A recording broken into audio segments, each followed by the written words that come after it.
हम लोग आज भगवत गीता के 18वें अध्याय के 68 क्या बोलते हैं 68 श्लोक को 68 से 71 पढ़ेंगे। इसमें गीता को सुनने का महात्म इत्यादि सब बताया गया है। जो गीता का ज्ञान दूसरे को देता है उसको क्या भगवान पुरस्कार देते हैं, सब लाभ। भगवान नीड क्रिएट कर रहे हैं गीता पढ़ने की नहीं, लेकिन एक्चुअली जब मैं इसको आज तैयार कर रहा था तो वाकई मेरी अंदर नीड हो रहा, वाह भगवत गीता पढ़ना बड़ा अच्छा बात है। पढ़ने वाले का, सुनने वाले का, अध्ययन करने वाले का, प्रचार करने वाले का सब प्रकार से लाभ ही लाभ है। तो उसको देखते हैं, मेरे पीछे बोलिए। य इमं परमं गुह्यं य इदं परमं गुह्यं मद्भक्तेष्वभिधास्यति मद्भक्तेष्वभिधास्यति भक्तिं मयि परां कृत्वा भक्तिं मयि परां कृत्वा मामे वैश्यत्य संशयः। मामे वैश्यति संशयः। कल प्रश्न किया था किसी भक्त ने कि क्या भगवत गीता पढ़ने से क्या प्राप्त होगा, तो आज यहाँ भगवान स्वयं बता रहे हैं। य इमं परमं गुह्यम, य मतलब जो, इमं मतलब इसको, परम गुह्य का अर्थ समझ गए, भगवान के संबंधित ज्ञान को। य इमं परमं गुह्यम, जो व्यक्ति इस परम गुह्य ज्ञान को मद भक्तेषु अभिध्यासति, मेरे भक्तों को देता है। अब एक प्रश्न आ जाएगा, भक्त तो पहले से ज्ञान जानते हैं। ऐसा नहीं है, भक्तों का बहुत सारा लेवल है और जानने के बाद भी भक्त लोग बहुत प्रसन्न होते हैं भगवत गीता को सुन करके। श्रीमती माता जी हैं, बहुत सीनियर डिवोटी हैं, बहुत सीनियर डिवोटी, मतलब और कितने सालों से वो बहुत जप जप करती हैं, भक्ति करती हैं। मतलब कितने समय, 30 साल तो मान के चलिए, 30 से अधिक साल हो गया होगा। तो वो कहती है मैं हर ये भगवत गीता सुन करके तृप्त नहीं होती हूँ, कि I can hear it over and over again. ऐसा नहीं कि वो लोग उससे तृप्त हो जाते हैं, सुनते ही रहते हैं, सुनते ही रहते हैं। एक माता जी हैं, श्रीमती माता जी, बहुत सीनियर डिवोटी, उन्होंने हरिनाम के संबंध में मुझे बताया था। बहुत मतलब उनकी क्लास से ब्रह्मचारी लोग आते थे सुनने के लिए। मैं मायापुर में था एक बार 2007 में, तो मैंने सुना था। बहुत अच्छा प्रवचन करते हैं, बहुत अच्छे डिवोटी हैं। तो मैं देख रहा हूँ कि ऐसा नहीं कि भैया, फिर जैसे यहाँ पे पार्वती माता जी थी प्रभुपाद जी की शिष्या, तो वो ऐसा नहीं था कि वो गीता जानती नहीं थी, लेकिन पूरे साल में एक बार गीता कंप्लीट हो जाती थी, फिर उसको कराती थी, फिर उसे यही पूरे साल 18 साल 20 साल उन्होंने यही सेवा करी, गीता क्लास ऑर्गेनाइज करने का, मरते दम तक है ना, लास्ट में मरते दम तक जो है वो सुनती रही। यहाँ तक कि हालत भी खराब होती, शरीर खराब हो गया था, फिर भी जब तक घर में रही सो FM पे सुनती थी और कमेंट भी करती थी, तुमने ऐसे बोला, तुमने सही बोला, ऐसे करके बताते, मतलब बड़ा ध्यान से सुनते थे। तो भक्त लोग बड़े प्रसन्न होते हैं। जैसे कि आप जानते हो कि क्या नाम है उनका, या यमुनाचार्य जी। यमुनाचार्य जी को जब वो राजा के रूप में थे और राजा से वापस लेके आ रहे थे श्री रंगनाथ में, तो उन्हें गीता के श्लोक पढ़ना शुरू कर दिए, तो उनको फिर वही अपनी स्फूर्ति आ गई, बहुत सुख मिला उनको ऐसे करके। और आगे भी हम देखेंगे कि क्या नाम है उनका, संजय जी कहते हैं कि इस संवाद को संस्मृत्या, राजन संस्मृत्य संस्मृत्या, इस संवाद को सुन करके, स्मरण कर करके मेरे ऋषियामि चाह पुनः मुहुर, मेरा मतलब रोम हर्षित हो रहा है इस प्रकार से।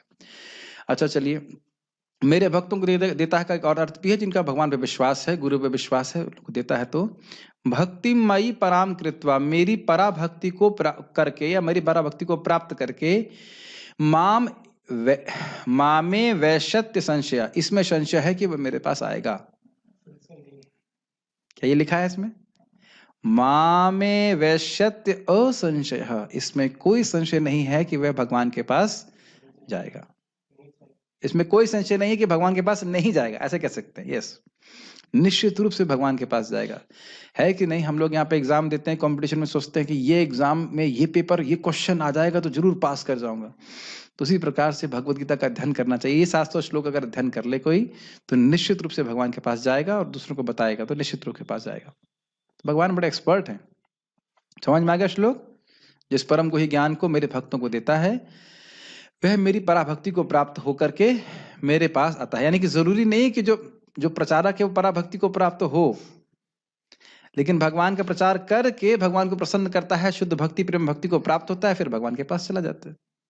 ठीक है, ओके। जो व्यक्ति भक्तों को यह परम रहस्य बताता है, वह शुद्ध भक्ति को प्राप्त करेगा और अंत में वह मेरे पास वापस आएगा। गीता भूषण टीका। जो इस शास्त्र को, अंडरलाइन में क्या लिखा हुआ है? पढ़ाता है। आप समझ गए नीड? आपको क्या लगता है मैं ऐसे ही पढ़ा रहा हूँ, फ्री में पढ़ा रहा हूँ? ऐसा ही नहीं है, इसीलिए अंडरलाइन किया है 2 बार। जो इस शास्त्र को पढ़ाता है उसको प्राप्त फल को यहाँ बताया गया है। जो इसे पढ़ाता है उसे मुझ में शुद्ध भक्ति प्राप्त होगी और उसके उपरांत वह मेरे धाम को प्राप्त करेगा। देखिए कितना सुंदर बात। लेकिन आप जानते हैं कि अगर हम भक्ति नहीं करेंगे तो भगवद गीता समझ में भी नहीं आएगी, समझ में नहीं आएगी तो समझाएंगे क्या। लेकिन कैसे पढ़ाना है, जैसे पूर्ववर्ती आचार्यों ने परंपरा में बताया वैसे पढ़ाना है, तब भगवान की प्राप्ति होगी, क्योंकि भगवान तब प्रसन्न होंगे। ये नहीं बोलना होगा कि गीता शिव बाबा ने बोली है या ब्रह्म बोल रहा है ऐसे करके। तात्पर्य बहुत इजी है, तात्पर्य समझना बहुत आसान है, अप्लाई करना थोड़ा मुश्किल है। लेकिन सब अप्लाई नहीं कर पाते। हाँ, इनका ये अच्छा है। अगर वो कह रहे हैं प्रभु जी कि अगर खाली पढ़ाए, मन मना भव मद भक्तु मदयाजी माम नमस्कुरु, लेकिन खुद वह अगर पालन ना करे तो क्या जाएगा? तो जाएगा ही नहीं। वो कैसे जाएगा? पढ़ाई फिर वो पढ़ा कहाँ रहा है? पढ़ाने का मतलब है परंपरा में स्वीकार करना, तो उसका मतलब उसे जीवन में अप्लाई करना पड़ेगा। तो पढ़ा कैसे पाएगा बताइए? अगर मैं ही जप नहीं करूं तो मैं आप लोगों को कैसे बोल सकता हूँ? किसी को भी कैसे बोल सकता हूँ कि आप जप करो? बोल भी दूंगा, उससे फायदा क्या होगा? अरे भाई, आप ये देखते हैं कि मैं सुबह जाके मंगल आरती में प्रणाम करता हूँ भगवान को, तो मैं बोल सकता हूँ ना कि भगवान बोल रहे हैं उनको नमस्कार करो, तो मैं नमस्कार करने के लिए बोल सकता हूँ कि नहीं? ये कोई कठिनाई है क्या? ये हर कोई व्यक्ति नहीं कर सकता? क्या नाम है आपका? विजय प्रभु, आप भगवान को प्रणाम करते हैं कि नहीं करते हैं? तो क्या आप दूसरे को नहीं बोल सकते कि भगवान को प्रणाम करो? इसमें क्या कठिनाई है? अरे सीधी सीधी मैं सीधी बात कर रहा हूँ। भगवान ने सबसे वही ज्ञान क्या दिया? मन मना भव मद भक्तो मदयाजी माम नमस्कुरु। नमस्कार सब लोग कर रहे हैं कि नहीं? कि इसमें भी कोई दिक्कत है? इसमें भी कोई हाँ या ना का प्रश्न है, कोई इसमें कोई दिक्कत नहीं है। तो आप नमस्कार कर रहे हैं कि नहीं? नमस्कार कर रहे हैं तो दूसरों को बताइए नमस्कार करने के लिए। अच्छा, ये आप लोग भगवान का स्मरण करने का कुछ प्रयास कर रहे हैं कि नहीं? सुबह क्यों जाते हैं मंगल आरती या जब क्यों कर रहे हैं? ताकि कृष्ण को भूल जाए।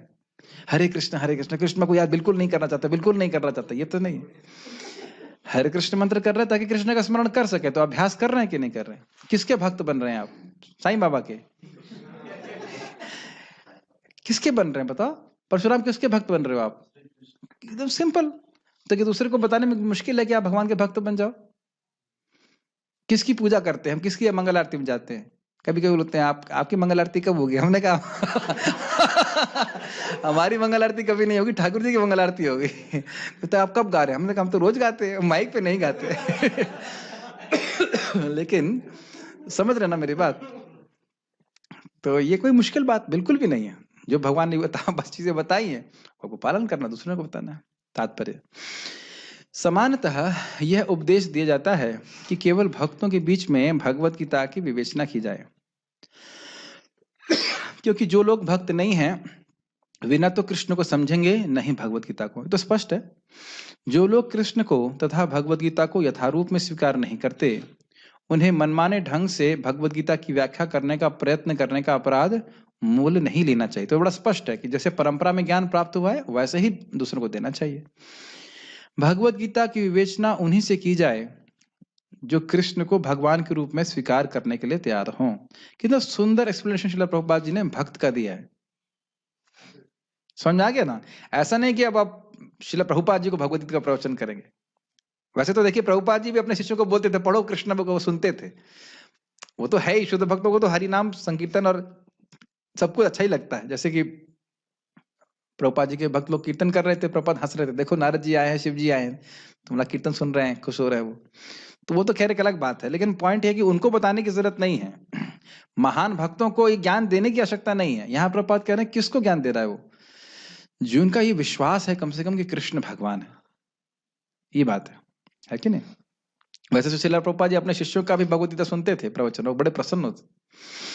परम पूज्य राधा कुंज महाराज जी प्रवचन कर रहे थे तो महाराज प्रभुपाद बोले बड़ा अच्छा प्रवचन करते हो तो नहीं, बड़ा अच्छा प्रीचिंग करते हो, ऐसे कर तो प्रभुपाद जी बड़े प्रसन्न होते थे। यह एकमात्र भक्तों का विषय है, दार्शनिक चिंतकों का नहीं। लेकिन जो कोई भगवत गीता को यथारूप में प्रस्तुत करने का सच्चे मन से प्रयास करता है वह भक्ति के कार्यकलापों में प्रगति करता है और शुद्ध भक्ति में जीवन को प्राप्त होता है। तो आप समझ गए ना सच्चे मन से का मतलब क्या हुआ? वह स्वयं भक्ति कर रहा है और दूसरों को भक्ति करने का प्रयास, दूसरों को भक्ति देने का प्रयास कर रहा है। सिंपल भाई, ये तो बहुत सिंपल सी बात है। देखिए आध्यात्मिक जीवन में अगर हम अभ्यास करते हैं तो हमें बहुत सुख मिलता है। एटलीस्ट चलो बहुत नहीं मिल रहा है, थोड़ा तो सुख मिलता है। और हम यह भी देख रहे हैं कि हमारा जीवन कितना नारकीय था जब हम भक्ति नहीं कर रहे थे, एकदम अंधकारमय जीवन, इतना तो सब समझते हैं।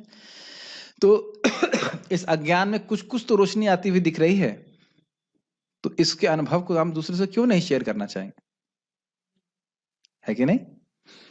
मतलब ऐसा नहीं है कि हम इंटेलेक्चुअली अब ही उसको प्रचार कर रहे हैं, स्वयं भी भक्ति का अनुभव होता है, सुख का अनुभव होता है, तो हम दूसरों को देना चाहते हैं। और ये भी दिखाई देखते हैं कि लोग व्यर्थ में मेहनत कर रहे हैं। मुझे हंसी आ रही है, एक डिवोटी हैं, तो उनका भी संतान हुई कुछ समय 1 साल पहले, माता जी। तो उनका, मैंने कहा भक्ति चल रही है? तो उन्हें एक अच्छा कमेंट दिया, प्रभु जी ये समझ में आ गया कि बच्चे की सेवा, भगवान की सेवा बच्चे की सेवा से बहुत आसान होती है। कि भगवान तो 4 बजे उठते हैं, बच्चा तो कभी भी उठता है, परेशान करता है। और उन्हें अनुभव किया इसलिए कि एक समय में उन्हें बहुत अच्छे से भक्ति करी, तो वो व्यक्ति को याद रहता है कि किसी भी वश, बच्चा हो या कोई भी परेशानी की वजह से हम भक्ति नहीं कर पा रहे हैं, तो वो भी व्यक्ति को याद रहता है हमने एक समय में भक्ति बड़ी अच्छी करी। तो हर व्यक्ति, क्योंकि यह भगवान की अंतरंगा शक्ति की वृत्ति है, तो भक्ति करके हम सुख अनुभव करते हैं, तो स्वाभाविक रूप से by spiritual impetus you want to preach Krishna consciousness. It's not that की इंटेलेक्चुअल चीज है, ठीक है। ऐसी शुद्ध भक्ति के फलस्वरूप उसका भगवत धाम जाना ध्रुव है। ध्रुव का मतलब है वो निश्चित रूप से भगवान धाम की प्राप्ति करेगा, इसलिए हमने ये लोग किया हुआ है। श्रील प्रभुपाद जिसको बड़ा अच्छे तरह से बोलते हैं, preaching is the easy way to please Krishna. बहुत सारे लोग बहुत सारे व्रत कर सकते हैं, लेकिन हमें ये व्रत लेना चाहिए कि हम किसी ना किसी को प्रचार जरूर करें, या किसी ना एक व्यक्ति को तो कम से कम कृष्ण भावना में लाने के लिए हम प्रयास करें। ये सबसे अच्छा व्रत है। और कोई भगवान तपस्या करने के लिए भी नहीं बोल रहे। तो इस प्रकार से यहाँ पे है, हर भक्त को सोचना चाहिए। एक अच्छी फिलॉसफी मैंने सीखी है, इस्कॉन में भी है अच्छी philosophy, each one preach one. मुझे बहुत अच्छा लगा। एक व्यक्ति को भी आप अगर प्रीचिंग करेंगे तो कितना डबल, वैसे क्या कहते हैं इसको, 2.1 कोरोना के समय में बोलते हैं ना, क्या उसका रेशियो है कुछ फैलने का, अगर वो 2.0 होता है तो वो एपिडेमिक हो जाता है, ऐसा कुछ वो बोल रहे थे, I don't know, something like that. लेकिन आप सोचिए, एक व्यक्ति ने 2 को बताया, 2 ने 4 को, 4 से 8, 8 से 16, ऐसे करके एक्सपैंड करता चला जाएगा। लेकिन होगा तब जब हम लोगों को इस प्रकार से ट्रेन कर सकें कि वह भी स्वयं अच्छा आचरण कर सकें भक्ति का, और फिर उनका उत्साह दूसरों को बताने के लिए। और अच्छा आचरण होगा तो अपने आप ही उत्साह होता है। कभी कभी आप लोगों को लगता है कि मैं डांट देता हूँ कि साधना ठीक से नहीं चल रहा है, क्या कर रहे हैं, लेकिन उद्देश्य यही है कि हृदय जल्दी से जल्दी मार्जित हो, अच्छे भक्ति करें, और फिर जितना चार्ज होंगे उतना दूसरे लोगों को मतलब प्रीचिंग करने के लिए उत्साहित रहेंगे। ये बात रहती है, और कोई उद्देश्य नहीं। चलिए आगे पढ़ते हैं। अब इससे अधिक तो कुछ बोल नहीं सकते, जो भगवान 18.69 में बोल रहे हैं उससे अधिक तो कोई नहीं बोल सकते। देखिए एक बात ध्यान रखिए, कृष्ण की कृपा से ही भगवत प्रेम मिलता है, या तो उनके शुद्ध भक्तों की कृपा से। तो यहाँ भगवान किस बात से प्रसन्न होते हैं एकदम स्पष्ट बोलते हैं, सब लोग जानते ही हैं श्लोक को, लेकिन याद कर लेना चाहिए। न च तस्मान् मनुष्येषु न च तस्मान् मनुष्येषु कश्चिन्मे प्रियकृत्तमः कश्चिन्मे प्रियकृत्तमः भविता न च मे तस्मात् भविता न च मे तस्मात् अन्यः प्रियतरो भुवि अन्यः प्रियतरो भुवि। न च और नहीं, न च तस्मान् मनुष्येषु कश्चिन में प्रिय कृतमः, जितने भी मनुष्य हैं उनमें से कोई भी व्यक्ति उससे अधिक प्रिय कार्य मेरे लिए नहीं करा है। क्या भगवत गीता का ज्ञान दूसरे को जो देता है, उससे अधिक ये कोई प्रिय करने वाला कार्य कृष्ण के लिए नहीं है। क्या इससे अधिक कृष्ण को कुछ बोलने की जरूरत है विजय प्रभु? कभी सोचे इससे अधिक कुछ बोलने की जरूरत है? जैसे मान लीजिए कोई आपके यहाँ खाने के लिए बैठा है प्रसाद, कहा भाई ये हमको आइटम बहुत अच्छा लगता है, तो आप वही देंगे ना उसको। मैं आज सुबह बोल रहा था, क्योंकि माता जी लोग भी थे, हमने कहा भाई आइए से कंपटीशन हो, अब तो आर्मी में भी सब जगह बोलते हैं माता जी कम है क्या, हम बराबर हैं।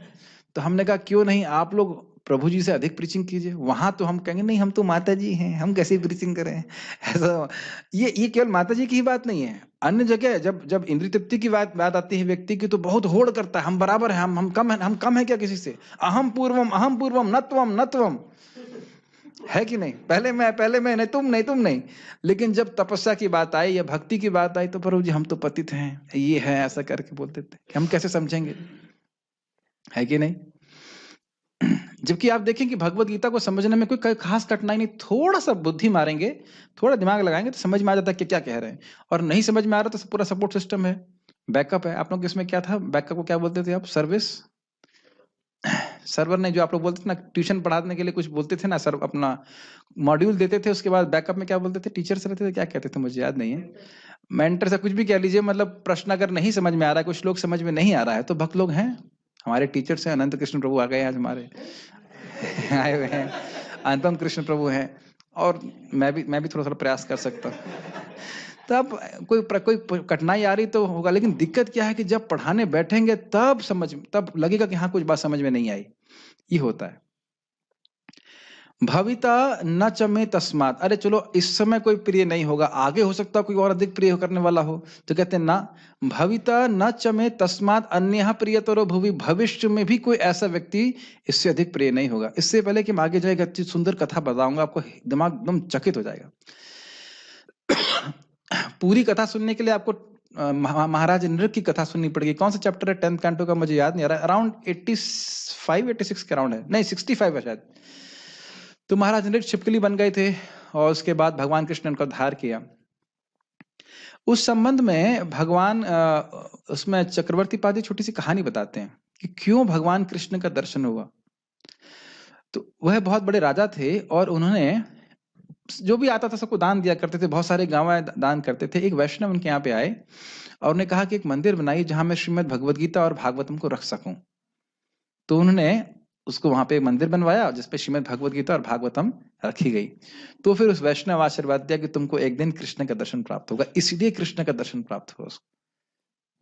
तो देख सकते हैं भगवद गीता भागवतम की एक वैष्णव को संतुष्ट करने की कितनी बड़ी महिमा है। तो खैर ये सब बातें हैं, तो ये समझ लेना चाहिए कि हम हरे कृष्ण मंत्र जप कर रहे हैं, हरे कृष्ण मंत्र का प्रीचिंग करें और भगवद गीता का ज्ञान दूसरों को दें। हमें बहुत सिंपल लगता है कि अरे भाई भगवान को भोग लगाने में क्या दिक्कत है, लेकिन कितने लोगों को पता है। हाँ हम लगाते हैं, माखन मिश्री का भोग लगाते हैं। हमने कहा आप माखन मिश्री खाते हैं कि रोटी सब्जी चावल दाल चावल सब खाते हैं? तो जस्ट पीपल डोंट नो। इस संबंध में एक और बात मैं कहना चाह रहा हूँ, भागवत का श्लोक है, ऋषभ देव जी बोलते हैं कि जब तक प्रत्यक्ष रूप से जीव अपनी इंद्रियों से मेरी सेवा नहीं करता, उसका मोह वैसे ही नहीं जा सकता जैसे कृतांत पाशा, जैसे कि यमराज जी का पाश मृत्यु के समय कोई काट नहीं सकता।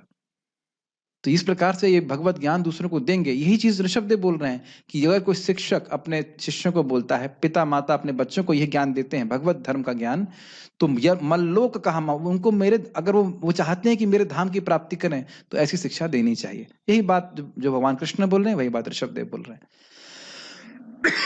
तो हर भक्त को समझना चाहिए, कम से कम नेहा भी क्रमनाशस्ति, यह भी नहीं समझा सकते श्रीनाथ जी प्रभु, क्या मतलब है नेहा भी क्रमनाशस्ति का, क्या मतलब है? हाँ भगवान की जो सेवा करता है, हाँ हाँ हाँ, कोई हानि नहीं है, कोई नुकसान नहीं है, जितना भी करता है उतना अच्छा है। समझ में आया विजय प्रभु आपको? क्या ये आप दूसरे को नहीं समझा सकते? समझा सकते हैं, लेकिन ये समझना होगा कि इससे कृष्ण प्रसन्न होंगे तो हम वहां पे माथा मारेंगे। माथा मारना समझते हैं कि क्या बोल रहे हैं, श्लोक में क्या बोल रहे हैं, क्या कहना चाहते हैं, वहां पे अपनी एनर्जी को इन्वेस्ट करेंगे। ठीक है, इस संसार में उसकी अपेक्षा कोई अन्य सेवक न तो मुझे अधिक प्रिय है और न कभी होगा। थोड़ा स्पष्ट है, इसमें टीका नहीं है, प्रपाद ने खाली बोला इस पे। अच्छा आगे पढ़ते हैं। अब ये तो हो गया प्रिय वाला। अब हम 18.70 पढ़ते हैं। अब जो अध्ययन करेगा उसका क्या होगा, वो कहाँ जाएगा बेचारा? अध्येष्यते च य इमम् अध्येष्यते च इमम् धर्म्यं संवादमावयोः धर्म्यं संवादमवयोः ज्ञानयज्ञेन तेनाहम् ज्ञानयज्ञेन तेनाहम् इष्टः स्यामिति मे मतिः। इष्टस्यामिति मे मतिः। अरे तो भाई पढ़ने के लिए पढ़ाना नहीं पड़ेगा क्या? अगर पढ़ाओगे तो पढ़ने के लिए आपको पढ़ना भी पड़ेगा। तो कह रहे अध्ययन करेंगे तो क्या होगा? तो कुछ लोग कहते हैं ये ज्ञान है, मतलब शुष्क ज्ञान टाइप का कुछ लोगों की भावना होती है, गीता क्या पढ़ना है, तो फिलॉसफी है ऐसे करके। तो भगवान क्या बोल रहे हैं देखिए, अध्येष्यते च य इमम्, जो व्यक्ति इस भगवत गीता का अध्ययन करता है, धर्मम संवाद मावयोः, धर्मम संवाद आवयो, आवयो अर्थात हम दोनों के बीच में जो धर्म का संवाद हुआ, भगवत धर्म के बारे में चर्चा हुई, वह ज्ञान यज्ञेन तेना अहम इष्टः स्यामिति मे मतिः, वह ज्ञान यज्ञ के द्वारा मेरी पूजा करता है, भगवान की आराधना करता है। तो भगवत गीता को समझना, अध्ययन करना क्या है? भगवान की आराधना है। यस, ये किसका विचार है? भगवान कृष्ण का। और मैं घोषित करता हूं कि जो हमारे इस पवित्र संवाद का अध्ययन करता है वह अपनी बुद्धि से मेरी पूजा करता है। इतना सब होने के बाद भी लोग स्वयं क्यों नहीं करते हैं? ये भी इंटरेस्टिंग बात है, क्योंकि रुचि नहीं होती है। तो इसलिए भक्तों के संग में आकर के हम आराम से भगवद गीता पढ़ सकते हैं, भागवतम पढ़ सकते हैं, तो उससे लाभ उठा सकते हैं। इसलिए भक्तों के संग बहुत जरूरी है। भक्त संग में हम ये सारी चीजें, लाभ तो पता है कि लाभ क्या होता है, लेकिन उठा नहीं पाते लाभ उसका। जैसे मैंने अनुभव किया कि एक्स्ट्रा राउंड्स करना मेरे लिए बड़ा भारी होता था। ये प्रॉब्लम है, वो उसको ये दिक्कत है, और ये परेशानी यही हुआ। अब ये 1 घंटा तो मालूम ही नहीं चलता। ऐसा लगता है जैसे मतलब खाना होता है ना, कभी बहुत खाना कम होता है ना, ऐसा होता है, बहुत कम खाना मिला और पेट में चला गया, मालूम ही नहीं चला। जैसे ऊंट का मुंह में जीरा, तो 1 घंटा ऐसे निकल जाता है, कुछ पता ही नहीं चलता। और जेब में आ जाते हैं कम से कम 6 माला, 7 माला, 8 माला। यानी कि अगर ऐसा होता रहा पूरे साल तो 50 लाख नाम एक्स्ट्रा हो गए। ऐसे बातें करनी चाहिए। जैसे होते हैं ना, मैंने इतने कमाए और इतने कमाऊंगा, इतना बन गया। और ये मैं नहीं बोल रहा हूँ, श्रील रूप गोस्वामी बोलते हैं, जैसे एक भिखारी नोट गिनता, अपने सिक्के गिनता है, उसी प्रकार से व्यक्ति को रोज भगवान का नाम जो है गिनना चाहिए, कितने नाम आज मैंने इकट्ठे कर लिए। नहीं तो जिंदगी की सारी प्रॉब्लम, तो जिंदगी अपने आप में एक प्रॉब्लम है, वो प्रॉब्लम एक के बाद एक प्रॉब्लम आती रहेगी, और अब बहाना बोलता रहेगा, आगे कर लूंगा, आगे कर लूंगा, आगे कर लूंगा, आगे कर लूंगा, ऐसे करके। तो ये भक्त संग का मैंने बड़ा प्रभाव देखा, बहुत अच्छा। यह श्लोक गीता का अध्ययन करने के फल का वर्णन करता है। इसके अध्ययन मात्र से ज्ञान यज्ञ के द्वारा मेरी पूजा होती है, यह मेरा मत है। बड़ा स्पष्ट है, जो व्यक्ति गीता पढ़ता है उसे मेरी प्राप्ति बहुत सरलता से हो जाती है। तो पढ़ने के लिए काफी नीड क्रिएट हो गई है, पढ़ना चाहिए भगवत गीता को, है ना। उसके बाद भागवतम अभी पढ़ने वाले हैं, वो तो और सुंदर है, और सुंदर मतलब उसका अलग टेस्ट है। लास्ट श्लोक है आप लोगों की प्रसन्नता के लिए। श्रद्धावान अनसूयश्च, श्रद्धवान् अनुसूयश्च शृणुयादपि यो नरः, शृणुयादपि यो नरः सोऽपि मुक्तः शुभान् लोकान्, सोऽपि मुक्तः शुभान् लोकान् प्राप्नुयात् पुण्यकर्मणाम्। प्राप्नुयात् पुण्यकर्मणाम्। अच्छा भाई, कोई पढ़ा दिया तो ठीक है, पढ़ाने के लिए बुद्धि चाहिए। अच्छा मान लो अध्ययन कर ले तो बुद्धि चाहिए। मान लो कोई दोनों ही चीज ना, पढ़ा लिखा ना होता हो। मुझे याद है हम लोग वो आपके कहाँ पे, कौन सा गांव है उधर, अरसेना में गए प्रचार करने के लिए। तो एक माता जी को ये भी पता नहीं था कि लिखा क्या है वहां पे। हरे कृष्ण मंत्र लिखा था, कहते ये क्या लिखा हुआ है यहाँ पे, लेकिन हरे कृष्ण मंत्र गाया ना उन्होंने, है कि नहीं। तो अगर कोई सुन भी रहा है तो उसका क्या फायदा होगा। कह रहे हैं श्रद्धावान अनुसूयश्च, जिसकी भगवान में श्रद्धा है, और अनुसूया का समझ रहे हैं भगवान से द्वेष नहीं करता, वो ये नहीं सोचता कि भगवान एक सामान्य व्यक्ति हैं, भगवान की बात पे विश्वास है। तो शृणुयाद अपि यो नरः, जो पुरुष इसको सुनता है, क्या ये अर्थ है? नरः का अर्थ ये सोचना चाहिए कि जो पुरुष सुनता है वो नहीं। नरः मतलब नर से समझ लेना चाहिए, नर या नारी दोनों ही, चाहे पुरुष हो चाहे स्त्री हो चाहे कोई भी व्यक्ति हो जो सुनने में समर्थ है, मतलब पशु को छोड़ के। अब पशुओं को गीता सुनने से लाभ क्या होता है होगा मुझे नहीं पता, कुछ तो फायदा होता ही होगा, लेकिन इंसान अगर सुनता है तो सो अपि, वह भी, यह नर का मतलब है, इसमें वर्णाश्रम का कोई भेद नहीं है।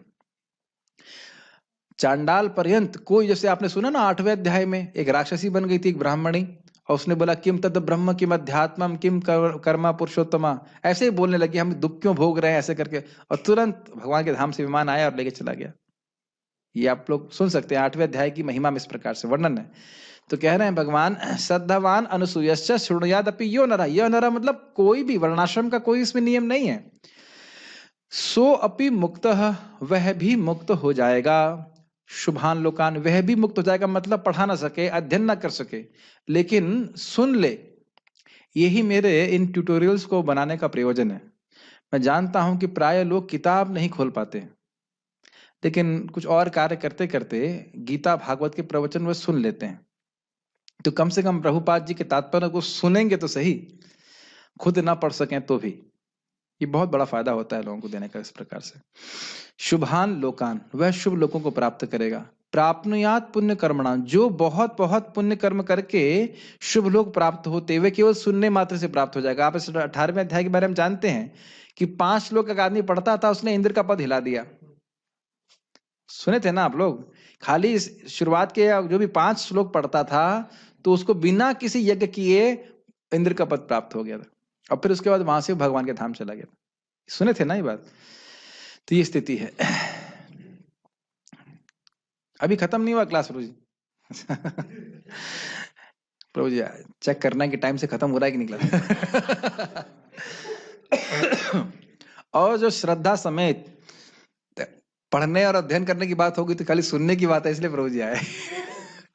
और जो श्रद्धा समेत और द्वेष रहित होकर इसे सुनता है, वह सारे पापों से मुक्त हो जाता है और उन शुभ लोगों को प्राप्त होता है जहां पुण्यात्माएं निवास करती हैं। इस संबंध में परम पूज्य जयप्रताप महाराज की बहुत सुंदर उक्ति आती है, we do not know how much mercy we are giving to others. आप लोगों को हरि नाम दे रहे हैं, ये हमारे करना मित्रों सबको प्रसाद खिला रहे हैं, उस व्यक्ति को कुछ भी समझ में नहीं आया, खाली यही समझ में आया ये पोहा कड़ी बहुत अच्छा है, ये पोहा कड़ी और लाओ बहुत अच्छा है, बस वहीं से उसकी भक्ति शुरू हो गई। आपने बहुत बड़ा टर्न, मैं बोलने वाला था कि बहुत जबरदस्त प्रीचिंग कर रहे हैं आप, मेकिंग सच वंडरफुल प्रसाद।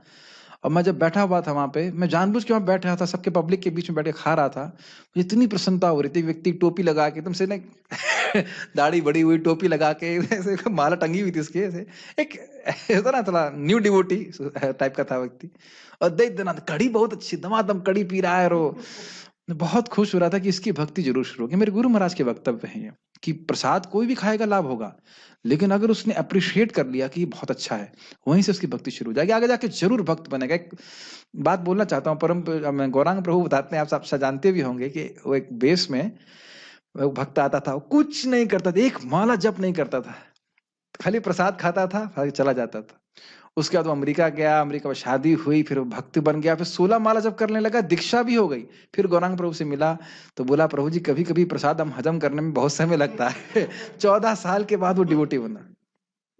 ऐसा रहता, ऐसा होता था। तो इस प्रकार से भक्तों को देने का भी प्रयास करना चाहिए। गीता भूषण टीका, यह श्लोक गीता के श्रोता के फल का वर्णन करता है, जो केवल श्रद्धा से सुनता ही है, यानी कि पढ़ा नहीं पा रहा है और अध्ययन भी नहीं कर पा रहा है, और द्वेष से रहित होता है, अर्थात जो इस प्रकार दोष अन्वेषण नहीं करता, अन्वेषण मतलब खोजना, दोष नहीं खोजता है। इस शास्त्र को उच्चारित करने का क्या प्रयोजन है, मतलब इस शास्त्र को बोलने की क्या जरूरत है, क्यों टाइम बर्बाद कर रहे हो, इस तरह की बातें लोग बोलते हैं। तो इस प्रकार का द्वेष नहीं है उसमें, या यह गलत शास्त्र को इतने उच्च स्वर में क्यों बोल रहा है। क्या ऐसे लोग हैं भारत में? बिल्कुल, कुछ संस्थान हैं ऐसे जो भगवद गीता का विरोध करते हैं, बिल्कुल। ये ब्राह्मणों ने लिख दिया है, हमारा क्या जो भी, मैं उनको बोलना भी नहीं चाहता, that is too bad what they speaking. तो ऐसा व्यक्ति सभी पापों से मुक्त होता है और ऐसे ग्रहों को प्राप्त होता है जिसे अश्वमेध यज्ञ करके प्राप्त किया जाता है, अथवा वह भक्तों के लोक जैसे ध्रुवलोक या विभिन्न वैकुंठ लोकों को प्राप्त करता है। अंतर क्यों आ जा रहा दोनों में? हो सकता है किसी के हृदय में इच्छा हो, भाई हम कुछ भोग करें, जैसे कि उस हृदय में, उस व्यक्ति के हृदय में इच्छा थी ना, जो 5 लोग बोलता था गीता की कि मैं इंद्र बनना चाहता हूँ कि नहीं। सुबह मैं जब भक्तों को पारायण कराता हूँ तो पूछता हूँ, भाई कौन इंद्र बनना चाहता था? कहता ना ना ना ना ना ना, ना। तो अगर इंद्र नहीं बनना चाहते हैं तो इंद्र नहीं बनेंगे, ये बात समझ में आ रही है? अगर इंद्र बनना चाहते हैं तो बन जाएंगे, लेकिन नहीं बनना चाहते हैं तो नहीं बनेंगे, भगवान के धाम की प्राप्ति हो। तो दोनों कैटेगरी आ गई। अगर आप पुण्य लोक में जाना चाहते हैं, स्वर्ग इत्यादि में जाना चाहते हैं, नेक्स्ट इंद्र बनना चाहते हैं, जो कुछ भी है, तो वह भी हो जाएगा। और अगर भगवान के धाम जाना चाहते हैं तो वह तो कोई दिक्कत ही नहीं है। ठीक है। पुण्य कर्मणाम का अर्थ भौतिक पुण्य करने वालों का या भक्ति निरत भक्तों का हो सकता है, क्योंकि भक्ति सर्वश्रेष्ठ पुण्य। तो इसलिए 2 अर्थ लिए गए हैं। पुण्य कर्मणाम का मतलब जो अश्वमेध यज्ञ करते हैं वह लोग ऊपर के लोक में जाते हैं, तो वह भी अर्थ हो सकता है कि उसको सुन करके अगर भोग की इच्छा है तो वो भोग प्राप्त कर लेगा महान। और अगर शुद्ध भक्त है, शुद्ध भक्त मतलब निष्काम भावना से भजन कर रहा है, तो भगवान के धाम चला जाएगा, उसमें कोई कठिनाई नहीं। तात्पर्य, इस अध्याय के 67वें श्लोक में भगवान ने स्पष्टतः मना किया कि जो लोग उनसे उद्देश्य रखते हैं उन्हें गीता न सुनाई जाए। स्पष्ट है, इतना गुह्य ज्ञान है, जिसको सुनने मात्र से भगवान के धाम की प्राप्ति हो जाएगी, तो ऐसे योग्य व्यक्ति को देना चाहिए। अब प्रभुपाद का तात्पर्य बड़ा सुंदर है, ध्यानपूर्वक सुनिए। भगवत गीता केवल भक्तों के लिए है, लेकिन ऐसा होता है कि कभी कभी भगवत भक्त आम कक्षा में प्रवचन करता है और उस कक्षा में सारे छात्रों के भक्त होने की अपेक्षा नहीं की जाती। समझ में आ रहा है ना? तो फिर ऐसे लोग खुली कक्षा क्यों चलाते हैं? यहाँ यह बताया गया है कि प्रत्येक व्यक्ति भक्त नहीं होता, फिर भी बहुत से लोग ऐसे हैं जो कृष्ण से द्वेष नहीं रखते। उन्हें कृष्ण पर परमेश्वर के रूप में श्रद्धा रहती है। मतलब उनकी श्रद्धा बहुत शास्त्रीय नहीं है, उनको बहुत ज्यादा समझ में नहीं आता भगवान कृष्ण के बारे में, लेकिन अगर कहेंगे कृष्ण भगवान है तो वह बहुत सहज रूप से स्वीकार कर लेते हैं। ये तो आप प्रीचिंग में बहुत अनुभव करते होंगे, है कि नहीं? एकदम जैसे मैं आप लोगों को जैसे प्रीचिंग किया हूँ, एक भी लड़का बोला नहीं कि कृष्ण भगवान क्यों है। आपको कभी आया प्रश्न आपके कॉलेज में? बड़े अच्छे लड़के हैं, मैं देखा बीएमएस के बच्चे बहुत अच्छे थे, एकदम सहज श्रद्धा, कोई ये नहीं बोला कि भगवान है कि नहीं। मुझे तो याद नहीं कोई प्रश्न ऐसा किया हो। अभी तो पूछ रहा था गायत्री मंत्र और हरे कृष्ण मंत्र में क्या अंतर है, हमने ये सब प्रश्न अच्छे अच्छे आते थे, लेकिन ऐसा प्रश्न कभी नहीं आया कि भगवान नहीं है।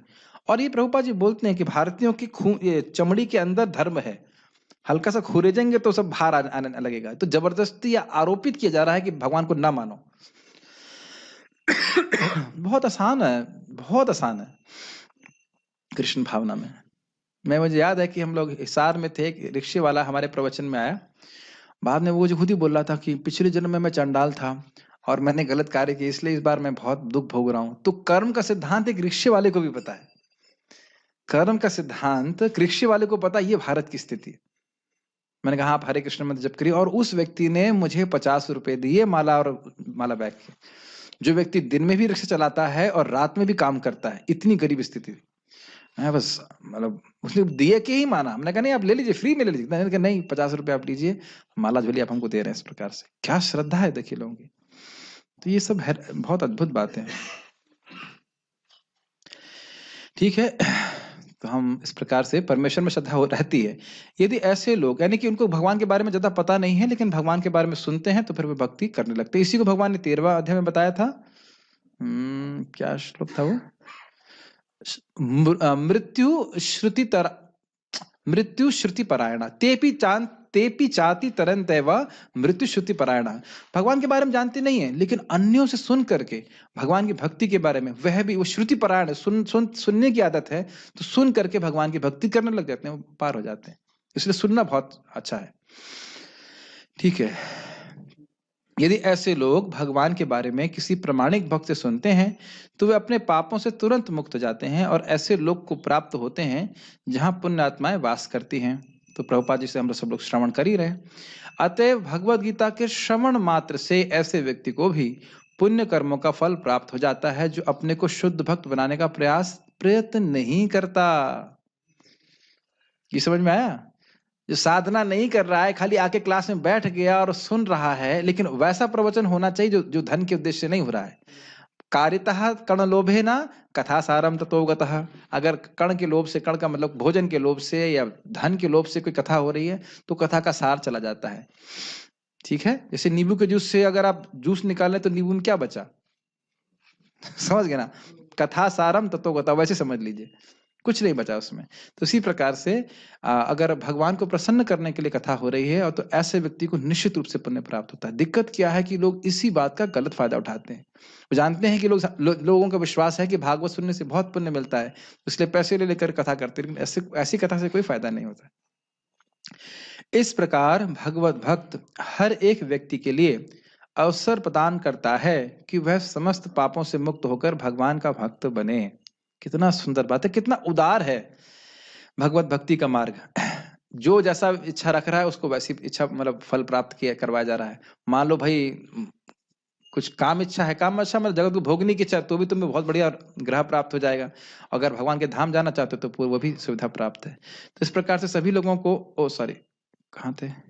हाँ, सामान्यतः जो लोग पापों से मुक्त हैं वे पुण्यात्मा हैं। वे अत्यंत सरलता से कृष्ण भावनामृत को ग्रहण कर लेते हैं। ये तो आप जानते ही इस बात को। यहाँ पर पुण्य कर्मणाम शब्द अत्यंत सार्थक है। इंटरेस्टिंग है, अगर किसी के जीवन में पाप है, प्रभुपाद जी कहते हैं कोई कृष्ण के शरणागत नहीं हुआ है, निश्चित रूप से उसका जीवन छानेंगे तो व्यक्तिगत जीवन में उसका कोई पाप है, इसी कारण से भगवान के पास नहीं आ रहा है, निश्चित रूप से, क्योंकि भगवान बोल रहे हैं अगर पुण्यात्मा होगा तो भगवान के पास आएगा। हाँ, मैं एक बात कथा बताना भूल गया था, मेरे मन में आ रही थी, बहुत सुंदर कथा, मैंने बहुत अच्छी कथा सुनी थी गीता के प्रचार के संबंध में या शास्त्र के प्रचार के संबंध में। आप लोगों को कुछ लोगों को बता चुका हूँ। श्रील व्यासदेव जी खूब अध्ययन अध्यापन करा रहे थे शास्त्रों का। तो एक बार उनके जैमिनी शायद उनके शिष्य थे, उन्होंने प्रश्न किया, गुरुदेव आप सूख रहे हैं, मतलब इतना तपस्या कर रहे हैं, खा नहीं रहे हैं, व्रत कर करके लोगों को पढ़ा रहे हैं और कुछ शास्त्र में रुचि तो रख नहीं रहा है, तो क्या फायदा? तो पहले दिन कोई उत्तर नहीं दिया, दूसरे दिन फिर वही प्रश्न किया, फिर कोई उत्तर नहीं दिया, फिर तीसरे दिन प्रश्न किया, फिर कोई उत्तर नहीं दिया, चौथे दिन फिर व्यासदेव जी बोले, देखो करोड़ों करोड़ों लोग सब भोग में ही पड़े हुए हैं, लेकिन शायद कोई एक व्यक्ति भगवान के बारे में जानने की इच्छा हो, तो मैं उसके लिए सब लिख रहा हूं, इसके लिए बोल रहा हूं। तो ये भक्त का भाव होना चाहिए। अगर कोई भक्ति में आता नहीं तो हम सब लोग कैसे आए? परम पूज्य गोपाल कृष्ण महाराज जी बोलते हैं, कोई कहते हैं कि किताब वितरण से कुछ नहीं होता है, तो आप लोग कैसे आए भक्ति में? इतने सारे लोग, दिल्ली में प्रचार हो रहा है, किताब वितरण हो रहा है, पढ़ पढ़ के तो भक्त बन रहे हैं ना। तो इस प्रकार से ये ज्ञान दूसरे को देना चाहिए। ठीक है, तो मैं खाली बात ये कर रहा था कि कोई अभी भी बहुत से लोग पुण्यात्मा हैं जो भगवान के बारे में श्रवण करके भगवान में श्रद्धा रखते हैं, भगवान को स्वीकार करते हैं। यहाँ पर यस प्रभु, पुण्यात्मा के देखिए अर्थ बहुत अच्छे हैं। ये शाम तो अंतगतम पापम जननाम पुण्य कर्मणाम, वहां बहुत अच्छा अर्थ दिया गया था कि भक्तों की कृपामयी दृष्टि से जिनके पाप नष्ट हो गए हैं और भक्तों की सेवा के द्वारा जिनके पुण्य अर्जित हो गए। बहुत अच्छा अर्थ लिया, भक्तों की कृपा। देखिए समझना चाहिए, ये सब बातें शास्त्रिक हैं। जो वैष्णव मंत्र का जप करता है तो जहां देखता है उसको पवित्र कर देता है, इसलिए वैष्णव के सामने रहकर वक्ता पवित्र हो जाता है, इसलिए प्रवचन कर पाता है। ये हरि भक्ति विलास में लिखा हुआ है। तो जो लोग भक्ति कर रहे हैं, नाम जप कर रहे हैं, वो दर्शन देखने मात्र से लोगों को पवित्र कर देते हैं। और अब वो तिलक देखता है तो 60,000 जन्म के पाप नष्ट हो जाते हैं। तो अगर भक्तों के संग से उसे कुछ पुण्य मिल जाता है तो उसकी भगवान में श्रद्धा होती है। प्रसाद खाने से पुण्य मिलता है, सिंपल कहें तो, है कि नहीं? धाम में रहने से पुण्य होता है। हमारे रिश्तेदार जप करने लगे केवल धाम में रहने मात्र से, तो ये सब कैसे किसको पुण्य मिल जाएगा कहना बड़ा मुश्किल है। लेकिन प्रसाद के माध्यम से, या लोग भक्त हरिनाम संकीर्तन कर रहे हैं तो कान में चला गया, श्रद्धा नहीं है, या ऐसे ऐसे आ गया यहाँ पे तीर्थ में और देखा कथा चल रही है, उसको सुन लिया कुछ 2-3 मिनट, तो वहां पुण्य इकट्ठा हो गया। तो पुण्य किसी भी तरह से भगवान दे सकते हैं। यहाँ फिर प्रभुपाद जी ने आपको पता ना, ज्ञानी जैल सिंह थे ना, ज्ञानी जैल सिंह को प्रभुपाद जी के समय में वो गीता लिए थे और वो प्रभुपाद गीता को सर पे रखे थे, ऐसे बड़ा सम्मान किए थे। और प्रभुपाद कहे कि उन्होंने गीता का सम्मान किया, एक दिन ये बहुत बड़े व्यक्ति बनेंगे। बाद में भारत के प्रेसिडेंट बने थे ना, प्रेसिडेंट बने थे ज्ञानी। यस, कुछ भी हो सकता है, पिछले जन्म का हो सकता है, इस जन्म का हो सकता है, किसी शुद्ध भक्त का कृपा हो सकती है, कभी भी कुछ भी हो सकता है। प्रभुपाद जी बोले तुम्हारी कोई सुकृति नहीं थी, आई क्रिएटेड योर सुकृति। अब कुछ नहीं कह सकते इसके बारे में। जनरली भक्ति इज अ कंटिन्यूअस प्रोसेस। पिछले जन्म में कोई जब तक कहीं भक्ति का संपर्क होता नहीं, व्यक्ति भक्ति में आ नहीं सकता है। वो कैसे संपर्क किसका कब हुआ है कहना बड़ा मुश्किल है। एक अर्थ पुण्य का यह भी है कि जो वर्णाश्रम के धर्म का पालन करता है तो स्वाभाविक रूप से पुण्यात्मा होता है, ये भी रहता है। तो जब वो भक्तों के संग में आता है तो स्वीकार कर लेता है, क्योंकि शास्त्र में सहज श्रद्धा है। ये हमने पढ़ा था ना जब 3 गुणों के बारे में बात कर रहे थे, 3 प्रकार की श्रद्धा का। तो सात्विक श्रद्धा वाले व्यक्ति शास्त्र पे सहज विश्वास रखता है, तो जब शास्त्र के बारे में बोला जाएगा तो सुन लेता है। आप लोगों को कभी गीता पे डाउट रहा था क्या अनुभव? Isn't it? जब गीता के बारे में आप लोगों को कभी लगा गीता में कुछ गड़बड़? कभी नहीं। हमारे प्रभु जी तो पहले से पुराण पढ़ते आए थे, क्या नाम का, अनंत कृष्ण प्रभु, बचपन से बता रहे थे उनको इच्छा थी। तो ये भी सत्य बात है कि पिछले जन्म का भी बैकअप रहता है, ठीक है ना। हर बच्चे का इच्छा नहीं होती है कि पुराण पढ़े। या मुझे याद है, मुझे 9वीं क्लास में एकदम से इच्छा है कि मुझे गीता पढ़नी चाहिए, मिली नहीं थी इस वक्त गीता। अच्छी बात है कि उल्टी सीधी गीता नहीं मिली थी, लेकिन कुछ समय के बाद मिल गया था। और मुझे याद है 2002 में प्रभुपाद जी गीता अपने फूफा जी के घर से ऐसे निकाली, अपने अंदर रख दी। आप देख रहे हैं कैसे होता है, अमेजिंग है। 2002 में गीता निकाली, एकदम गीता फिर रख दी, और फिर 2003 में एग्जैक्टली भगवद गीता मेरे पास आई। तो भगवद गीता को स्पर्श करने मात्र से पुण्य हो जाता है।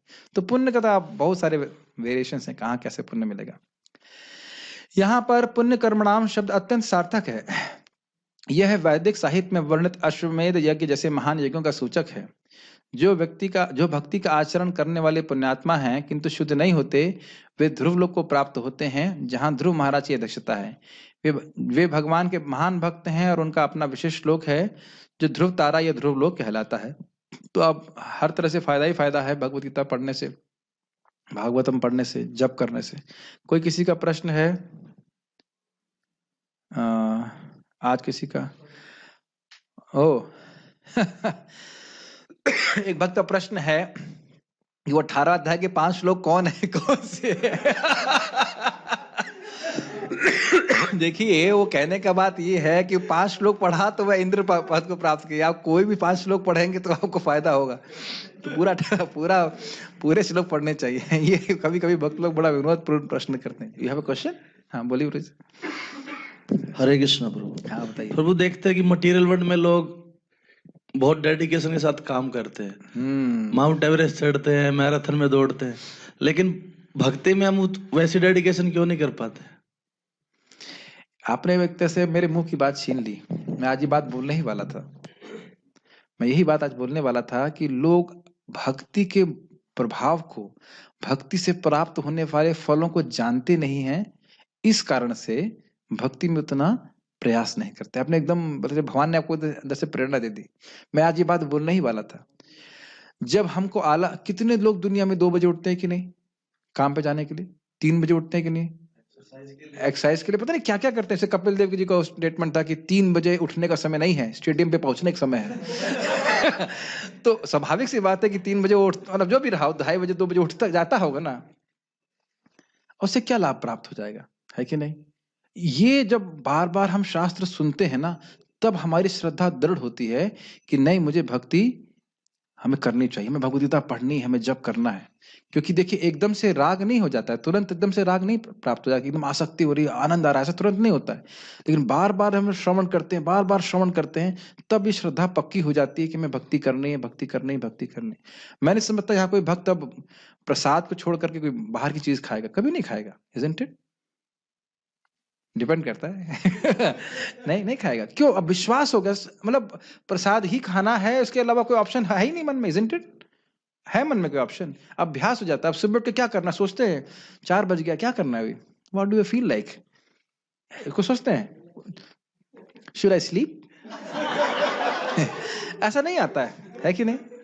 अभी तो एक डिवोटी है, वो अभी लंदन में है, वो भक्तों के संग से थोड़ा दूर हैं, तो वो जप नहीं कर पा रहे सुबह उठ करके जल्दी, तो रो रहे, लिटरली रोते हुए उन्होंने मुझे मैसेज लिखा कि मैं देर में उठा, मैं जप नहीं कर पा रहा था, ऐसे करके। एंड एक्चुअली मैं पुल्लिंग बोल रहा हूँ, इसलिए माता जी थी, बहुत रो रही थी कि मैं दुखी हूँ, मैं जप नहीं कर पा रही, मैं जप नहीं कर पा रहा, ऐसे करके, या मैं टाइम से जप नहीं कर पा रही हूँ। टाइम का मतलब 10:30 था उनका, सुबह का 10:30, तो लेट हो गया था। तो देख रहे हैं कि जो लोग भक्ति करते हैं, अभी भी बहुत टेस्ट है। हमारे हरिचरण प्रभु आईसी में एडमिट है, मुझे लेके चलो, मुझे मंगल आरती जानी। मैंने कहा इसको मंगल आरती ने बचा लिया। मंगल आरती जाने की स्प्रिया से बेचारा बच के आ गया, 30% चांस था। तो भक्तों का टेस्ट है ये। तो इस प्रकार से अगर हम लोग बार बार श्रवण करेंगे उसके श्रुति फल को, तो फिर व्यक्ति को प्रेरणा मिलेगी। इसीलिए चैतन्य चरितामृत में हर चैप्टर के बाद बोलते हैं, ये जो चैप्टर वो पढ़ेगा उसे कृष्ण प्रेम प्राप्त होगा। और शुरुआत में तो हमको वो श्रुति फल अच्छा लगता है, बाद में वो कथा ही अच्छी लगने लगती है। श्रुति फल तो है ही, लेकिन वो उसको पढ़ना ही बहुत अच्छा लगने लग जाता है। ठीक है ना? तो ये श्रवण ना होने के कारण व्यक्ति ऐसा करता है। तो अगर नियमित रूप से हम श्रवण करेंगे भक्तों के संग में, तो हमारी श्रद्धा बनी रहेगी। ठीक है ना? और दूसरी तरह की और श्रद्धा निर्माण हो जाएगी। इसको करके क्या मिल जाएगा? बहुत अच्छा घर है, बहुत अच्छी बेडशीट है, बहुत सुंदर बेड है, इसे क्या हो जाएगा? बहुत प्रसिद्धि है, इसे क्या हो जाएगा? मन पर ऐसे बोले लगता है। इसकी बहुत सुंदर पत्नी, उसे क्या हो जाएगा? उसका भी डाइवोर्स हो गया ना। देखते हैं ना, एक सुंदर, अभी मैं देखा एक भक्त की बहुत सुंदर पत्नी थी, फिर डाइवोर्स क्यों हुआ? नहीं, सच्ची घटना बोल रहा, जानते हैं डाइवोर्स क्यों हुआ? फिर अगर सुंदर पत्नी से व्यक्ति खुश हो जाता है तो फिर डाइवोर्स नहीं होना चाहिए। धन से संतुष्ट है तो लोग, धनी लोग आत्महत्या क्यों कर रहे हैं, है कि नहीं? हाँ, प्रभु जी ब्रह्म ज्ञान दे रहे हैं। खैर जो भी कारण हो, लेकिन पॉइंट इज दैट इसीलिए मुझे महाप्रभु बोल रहे हैं ना, ये जो श्रद्धा महाप्रभु बता रहे हैं, न धनम न जनम न सुंदरीम। आप प्रभुपाद जी बोलते हैं गांधी जी परेशान थे, क्या ये लोग मुझे सोने भी नहीं देते, जय बापू बोलते रहते, परेशान करते मेरे को। सुने तो प्रसिद्ध बात है। तो किसी भी चीज से व्यक्ति जो है संतुष्ट नहीं हो सकता, ये श्रद्धा एकदम दिखने लगती। ठीक है ना। अरे भाई ये सोचो ना, एवरेस्ट पे के मिला क्या? कुछ भी नहीं। प्रतिष्ठा क्या, कौन जान रहा है वो मर गया, वो मर के कितने लोग उसमें मर जाएंगे। ये एकदम देखिए भक्ति करने लगते हैं ना, एकदम स्पष्ट समझ में आने लगता है कि इन भौतिक चीजों को प्राप्त करके क्या फायदा, एकदम गायब हो जाएंगे। आज महाराज बहुत अच्छी बात बोल रहे थे, मृत्यु किसी का वेट नहीं करती है। ऐसा नहीं कह रही है अरे सो रहा है, जग जाए तो मैं मारूंगी या जग रहा है, अरे सोने तो दो समय मारूंगी नहीं, अरे वहां कहीं पहुंचने वाला हो, वहां पहुंच जाए तो मारूंगी, या घर आ जाए तो मारूंगी ना। जब मृत्यु का समय है वो मार ही देगी तुरंत। किसको नहीं मार सकती है? जो भगवत गीता क्या है वो उत्तम श्लोक वार्ता, जो भगवान की वार्ता में लगा है और भगवान का नामोच्चारण कर रहा है। हरे कृष्णा कृष्णा कृष्णा हरे हरे, हरे राम राम राम हरे हरे। तो इसमें जो लगा हुआ है तो उसके बस उसी में खुश है वो। तो आपके प्रश्न का उत्तर यही कि श्रवण ना करने के कारण व्यक्ति इस प्रकार से उसके संकल्प में कमी आती है। ठीक है, और कोई प्रश्न है? ओके, यस प्रभु माइक।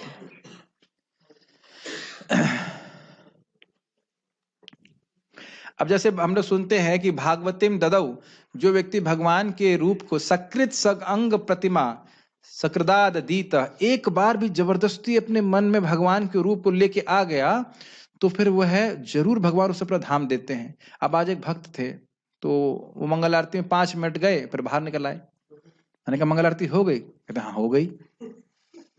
अब उस वक्त को ये नहीं पता है कि मंगल आरती के समय कृष्ण का दर्शन कितना सुंदर होता है। आधा घंटा आप आराम से भगवान को देख सकते हैं। वो न श्रवण करने के कारण ऐसा कर रहे हैं। यह मैं वो भक्त उपस्थित भी हैं, मैं इसलिए बोल भी रहा हूं, ये अज्ञान के कारण है। महाप्रभु भगवान जगन्नाथ का दर्शन कर रहे थे और उसके बाद अद्वैताचार्य जी परिक्रमा कर रहे थे, मैं पहले ही बता चुका हूं। और महाप्रभु बड़ी युक्ति से बोलते हैं ये परिक्रमा करने से क्या फायदा है? तो उन्हें बोला ये होता है वो होता है, मुक्त हो जाता है ये वो। तो महाप्रभु ने कहा आज मैंने तुमको हरा दिया। कैसे हरा दिया? कहते जितने दिन तुमने परिक्रमा किया उतनी देर मैंने जगन्नाथ जी के स्वरूप का दर्शन किया, आनंद लिया। तो ये हमारा मन है जो हमको भ्रमित कर रहा है, हम समझ नहीं पा रहे हैं। ये नृत्य करना, पता है वो नृत्य करने के भगवान क्या बोलते हैं? आप कहेंगे प्रभु जी मेरा 2 किलो वजन बढ़ गया, मैं नाच नहीं सकता, ये मेरा भाव नहीं आ रहा। भगवान स्वयं कहते हैं, कृतु प्रभु कोट कर रहे थे अपने प्रवचन में, आदि पुराण में शायद, कि जो व्यक्ति भगवान के सामने नृत्य करता है, भगवान कहते हैं वह मुझको खरीद लेता है। तो इतना भी नहीं कर सकते? I don't feel like. तो फिर तो ये सब बातें हैं जो अब आपको और क्या बोलूं।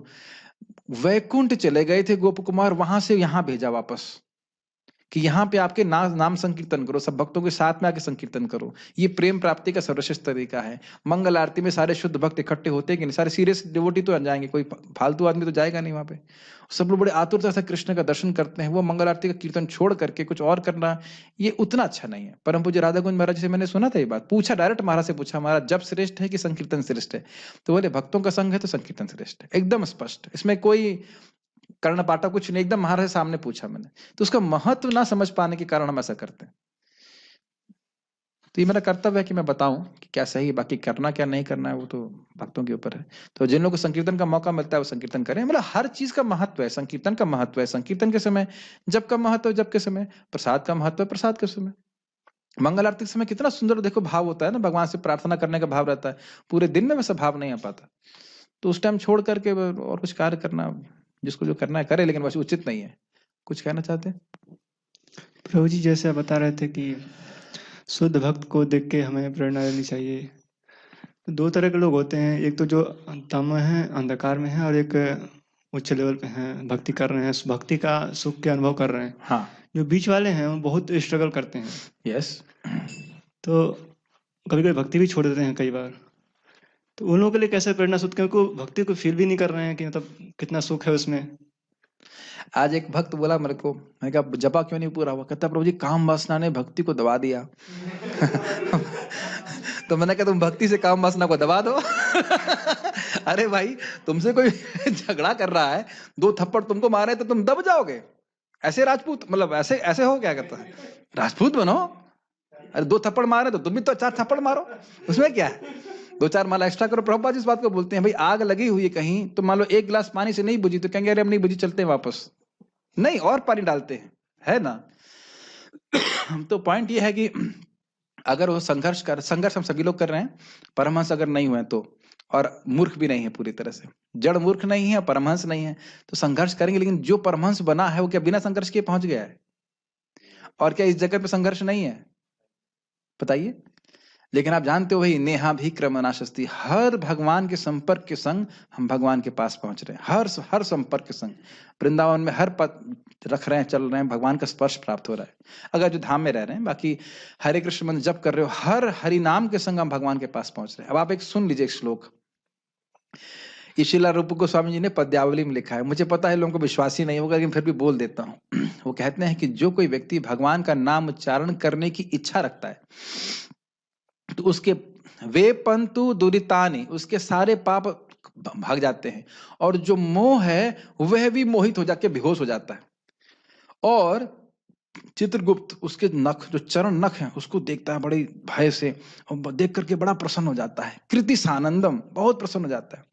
ब्रह्मा जी मधुपर्क बना करके तैयार हो जाते हैं, देना है, उद्यम, बड़े उद्यम करते हैं, इसको देना है, मधुपर्क देना है। किसको? जो हरि नाम बोलने की इच्छा कर रहा है। ईश्वर अभिलषित, ऐसे करे श्लोक है पद्यावली से, शुक्ला रूप गोस्वामी पाद बोलते हैं। किम ब्रूमः अतः परम, अब इससे अधिक हम क्या बोलते हैं? वो भक्त बोल रहे हैं।